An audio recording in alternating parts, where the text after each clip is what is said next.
जय हिंद मेरे प्यारे साथियों, क्या हाल चाल। आप लोग कैसे हैं? उम्मीद करते हैं कि आप लोग बहुत अच्छे होंगे। आज मैं क्लास 10th का चैप्टर नंबर 2 बहुपद स्टार्ट करने जा रहा हूं। मेरे प्यारे बच्चों, आप लोग अच्छे से ध्यान दीजिएगा और कोशिश कीजिएगा समझने का।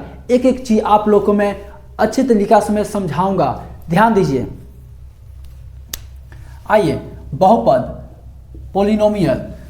पहले आज सबसे पहले मैं बहुपद का मैं परिभाषा आप लोग को समझाता हूँ। देखिए, समझिए, बहुपद का परिभाषा, डिफिनीशन ऑफ पोलिनोमियल। वैसा बीजीय व्यंजन जिसमें केवल एक चर हो तथा चर का घात एक पूर्ण संख्या हो। कहने का मतलब बच्चों ध्यान से समझिएगा आप लोग। वैसा बीजीय व्यंजन जिसमें केवल एक चर हो तथा चर का घात एक पूर्ण संख्या हो। जैसे a0 x के घात 0, a1 x के घात 1 प्लस a2 x के घात 2 प्लस a3 x के घात 3 प्लस a4 x के घात 4, a5 x के घात 5। कहाँ तक जाएगा? प्लस an x n तक जाएगा। देखिए बच्चों, समझिए आप लोग। अब कहने का मतलब है, आप लोग कहिएगा सर a क्या है? सर x के घात 0, तो x के घात के 0 के पहले क्या है? फिर x के घात क्या है? 1 है। इससे पहले क्या है सर? ये क्या है? a1 क्या है? a2 क्या है? a3 क्या है? a4 क्या है? a5 क्या है? आइए, उससे पहले हम आपको बच्चे लोग आप लोग हम समझाते हैं कि यहाँ पे कहा जा रहा है क्या? पूर्ण संख्या। पूर्ण संख्या किसे कहते हैं ये ध्यान दीजिए। ठीक है, प्राकृत संख्या किसे कहते हैं? गिनती को संख्या को प्राकृत संख्या कहते हैं। अगर शून्य के साथ अगर प्राकृत संख्या को अगर लगा दिया जाए तो उसे क्या कहते हैं? क्या बन जाता है? पूर्ण संख्या बन जाता है। देखिए आप लोग बच्चे लोग, आप लोग कहिएगा कि सर ये बताइए x के घात 0 है, तो x के घात के 0 के पहले ये a0 क्या है? a0 क्या है? x के घात 1 है, इससे पहले a1 क्या है? x के घात 2 है, इससे पहले सर क्या है? ये a2 क्या है सर? तो सर बच्चों ये समझिए आप लोग। यहाँ देखिए, ये ना x के घात क्या है? x के घात क्या है? 0 है, इसके पहले क्या है? a0 है। तो ये क्या है? गुणांक है। क्या है? गुणांक है। क्या है? गुणांक है। क्या है? a1 क्या है? एक गुणांक है। किसका गुणांक है? x के घात 1 का गुणांक है ये। फिर a2 क्या है? एक गुणांक है। किसका? a2 किसका गुणांक है?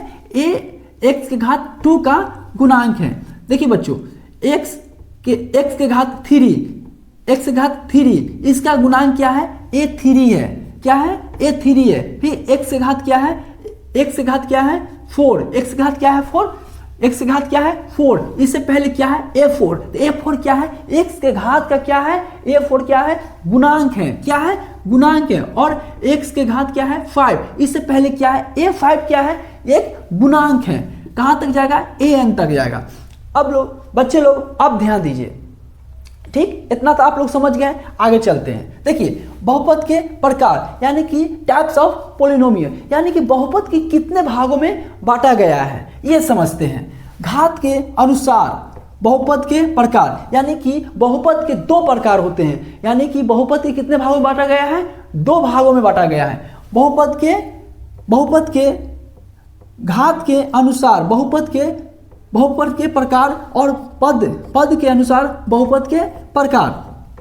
देखिए, अब हम समझते हैं घात के अनुसार बहुपद के प्रकार। आइए समझते हैं।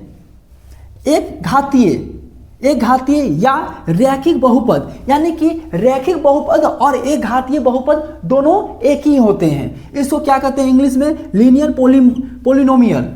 वैसा बहुपद जिसमें चर का अधिकतम घात 1 हो तो उसे रैखिक बहुपद कहते हैं। इसे बच्चों ध्यान से समझिए आप लोग। हम आप लोग को एक एक चीज को अच्छे से समझाना चाहता हूं, आप लोग अच्छे से समझिए। वैसा बहुपद जिसमें चर का, यानी कि चर का घात अधिकतम घात कितना होना चाहिए, एक घात हो तो उसे रैखिक बहुपद कहते हैं। जैसे 6x के घात 1 प्लस 4, 7x के घात 1 प्लस 8, 5x के घात 1 प्लस 3, 9x के घात 1 प्लस 4 etc। यानी कि बच्चों ये ध्यान दीजिए, ये क्या है, यानी कि इसमें कहा जाता है क्या कि घात कितना होना चाहिए, 1 होना चाहिए। यानी कि चर का अधिकतम घात कितना होना चाहिए, वैसा बहुपद जिसमें चर का अधिकतम घात कितना होना चाहिए, 1 होना चाहिए। देखिए चर का 1 घात कितना होना चाहिए, 1। अब देखिए चर का अधिकतम घात कितना है, 1। देखिए चर का घात कितना है, अधिकतम घात कितना है, 1। चर का अधिकतम घात कितना है, 1। चर का अधिकतम घात कितना है, 1। ये सब समझ में आप लोग को आ गया। चलिए नेक्स्ट हम आगे चलते हैं, समझते हैं। देखिए रैखिक बहुपद का व्यापक रूप, इसी को कहा जाता है मानक रूप, यानी कि स्टैंडर्ड फॉर्म। देखिए क्या होता है, ax plus b, ax plus b. रैखिक बहुपद का घात 1 होता है, यानी कि रैखिक बहुपद का घात कितना होता है, 1 होता है। आइए समझते हैं आगे। देखिए रैखिक बहुपद का शून्यक की संख्या 1 होता है, यानी कि रैखिक बहुपद का घात भी 1 होता है और रैखिक बहुपद का शून्यक भी 1 होता है। आइए इसका सूत्र क्या होता है, रैखिक बहुपद का सूत्र क्या होता है, शून्यक इक्वल टू माइनस बी बटा ए। यानी कि शून्यक को अल्फा से क्या होता है, अल्फा से डिनोट किया जाता है, यानी कि अल्फा से संबोधित किया जाता है, ठीक ना। देखिए माइनस बी बटा ए, यानी कि बी क्या है, बी क्या है, अचर पद है। क्या है, बी क्या है, अचर पद है। क्या है, बी अचर पद है। और ए क्या है, एक्स का गुणांक है। इससे पहले हम आप लोग को समझाए थे। देखिए ए क्या है, एक्स का गुणांक है। आइए देखिए एक एग्जाम्पल की सहायता से आप लोग को हम समझाते हैं। देखिए शून्यक कैसे निकाला जाता है। देखिए रैखिक बहुपद 4x प्लस 3 का शून्यक क्या होगा, यानी कि रैखिक बहुपद में 4x प्लस 3 का शून्यक क्या होगा। तो शून्यक इक्वल टू क्या होता है, अगर आपसे कहा जाएगा कि शून्यक निकालिए, यानी कि बहुपद का शून्यक निकालिए, यानी कि रैखिक बहुपद का शून्यक निकालिए, तो कैसे निकालिएगा, शून्यक यानी कि अल्फा, यानी कि शून्य को क्या चीज से डिनोट किया जाता है, अल्फा से डिनोट किया जाता है, ठीक ना। देखिए शून्यक इक्वल टू माइनस बी बटा में ए, माइनस बी बटा में ए। तो बी क्या है, अचर पद है। क्या है, बी क्या है, अचर पद है। तो देखिए इसमें क्या होगा, 3 क्या है, अचर पद है, यानी कि ये अचर है। क्या है, अचर, सॉरी बच्चों यहां ध्यान दीजिए, थोड़ा मिस्टेक हो गया है। देखिए यहाँ कितना होगा, यहाँ पे हो जाएगा आपका क्या, 3 अब बटा में क्या हो जाएगा 4, यानी कि आपका बी क्या है, अचर पद। तो यानी कि अचर तो 3 न है, आपका 3 हो जाएगा अचर, और ए क्या हो जाएगा, ए आपका क्या है 4, यानी कि ए की जगह पर क्या है मेरा यहाँ पे संख्या है, यानी कि एक देखिए एक्स का गुणांक क्या है, ए है। तो यहाँ पर देखिए एक्स का गुणांक क्या है, 4 है, यानी कि ए की जगह पर क्या है मेरा संख्या रखा हुआ है। तो यही यहाँ पे क्या हो जाएगा 4, ठीक ना। अब कहिएगा सर चर और अचर क्या होता है, कहिएगा बच्चे लोग, आप लोग कहिएगा, मेरे बाबू आप लोग कहिएगा कि सर चर और अचर क्या होता है। तो आइए चर और अचर आप लोग को हम अच्छे से समझाते हैं, चर क्या होता है और अचर क्या होता है। देखिए चर यानी कि चर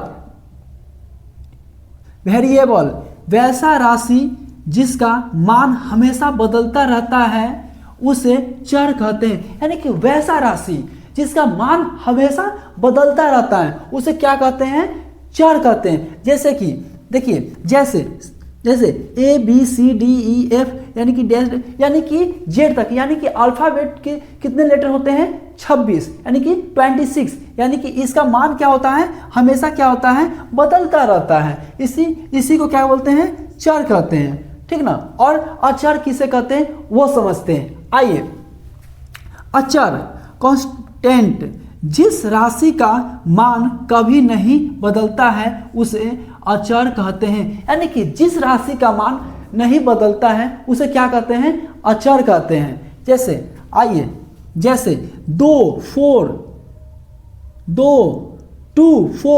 माइनस √5 बताइए, आप ये बताइए कि क्या 2 का मान चेंज होगा, क्या 2 का मान बदलेगा, क्या 4 का मान बदलेगा, क्या 5 माइनस √5 क्या ये सब का मान नहीं बदलता है, ETC, ठीक ना। आइए आगे समझते हैं।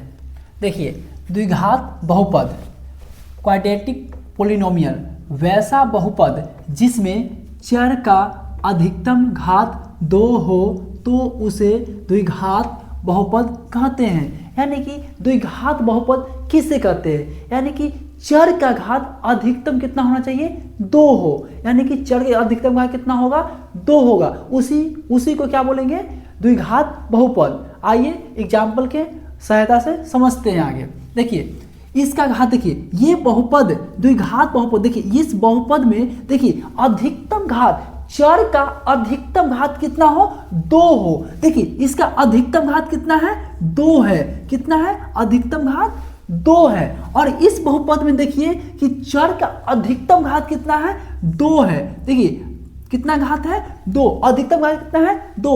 और इस बहुपद में देखिए कि चर का अधिकतम घात कितना है 2 है, ETC। आइए आगे समझते हैं। द्विघात बहुपद का व्यापक रूप, इसी को क्या कहा जाता है मानक रूप भी कहा जाता है। आइए इसी स्टैंडर्ड फॉर्म, देखिए ax² plus bx plus c, देखिए एक्स स्क्वायर का गुणांक a, यानी कि x² का गुणांक क्या है a है, और x का गुणांक क्या है b है, और अचर पद यानी कि c क्या है अचर पद है, और a क्या है x² का गुणांक है, और b क्या है x का गुणांक है, क्या है गुणांक है। आइए आगे समझते हैं। द्विघात बहुपद का घात 2 होता है, यानी कि द्विघात बहुपद का घात कितना होता है 2 होता है, और शून्यक की संख्या भी 2 होता है, यानी कि द्विघात बहुपद का घात कितने होते हैं 2 होते हैं, और शून्यक भी कितने होते हैं 2 होते हैं। आइए आगे समझते हैं। द्विघात बहुपद का शून्यक अल्फा एवं बीटा होता है।